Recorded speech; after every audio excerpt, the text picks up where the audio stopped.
ನಮಗೆ ಸುಳ್ಳು ಹೇಳಕ್ಕೆ ಬರಲ್ಲ ಆಯಿತಾ. ನಿಮಗೆ ಸ್ಟ್ರೈಟ್ ಆಗಿಬಿಟ್ಟು ಕೇಳದೇ ಇರೋಕ್ಕೆ ಬರಲ್ಲ.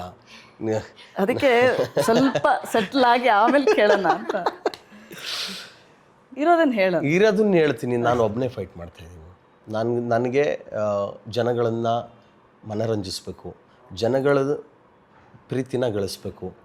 ಅದಕ್ಕೆ ನಾನು ಅಂತ ಇದೆ, ನಾನು ಬೇರೆಯವರು ಪ್ರೆಸ್ ಮೀಟ್ಗಳು ಮಾಡಿ ಸಿನಿಮಾಗಳಿಗೆ ಬನ್ನಿ ಅಂತ ಕರೆದಾಗ, ಪ್ರೆಸ್ ಮೀಟ್ ಮಾಡಿ ಸಿನಿಮಾಗಳಿಗೆ ಬಾ ಅಂತ ಕರೆದುಬಿಟ್ರೆ ನಾನು 2,000 ಖರ್ಚು ಮಾಡ್ಕೊಂಡು, ನಾನು ನನ್ನ ಫ್ರೆಂಡ್ಸ್ 5-6 ಜನ ಹೋದರೆ ನಂಗೆ 3-4 ಸಾವಿರ ಖರ್ಚಾಯ್ತದೆ. ನಾನು 3-4 ಸಾವಿರ ಖರ್ಚು ಮಾಡ್ಕೊಂಡು ಯಾಕೆ ಹೋಗಲಿ? ಆ ಸಿನಿಮಾದು ಹಾಡುಗಳು ನೋಡ್ತೀನಿ, ಟ್ರೈಲರ್ ನೋಡ್ತೀನಿ, ಏನಾದ್ರು ಇಂಟ್ರೆಸ್ಟಿಂಗ್ ಆಗಿದ್ದರೆ, ನನಗೆ ಇಂಪ್ರೆಸ್ ಮಾಡಿದರೆ ನಾವು ಅದಕ್ಕೆ ಹೋಗೋಣ. ಸೊ ಆಡಿಯನ್ಸು ಇದನ್ನೇ ನೋಡ್ತಾರೆ. ಸೊ ನಾವು ನಮ್ಮ ಸಿನಿಮಾಗೆ ಇನ್ವಿಟೇಷನ್ ಅಂತ ಕೊಟ್ಟರೆ ಹಾಡುಗಳು ಕೊಡಬೇಕು. ಅದು ಅವಾಗಿಂದಲೂ ಬಂದಿದೆ.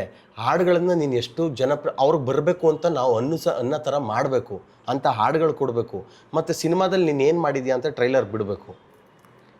ಇಷ್ಟ ಆದರೆ ಅವರೇ ಬೆನ್ನು ತಟ್ಕೊಂಡು ಬಂದು ಕರ್ಕೊಂಡು ಹೋಗ್ತಾರೆ. ಚೆನ್ನಾಗಿಲ್ಲ ಅಂದರೆ ವಾರಕ್ಕೆ 8-8, 7-7 ಸಿನಿಮಾಗಳು ರಿಲೀಸ್ ಆಯ್ತಾ ಇರ್ತವೆ.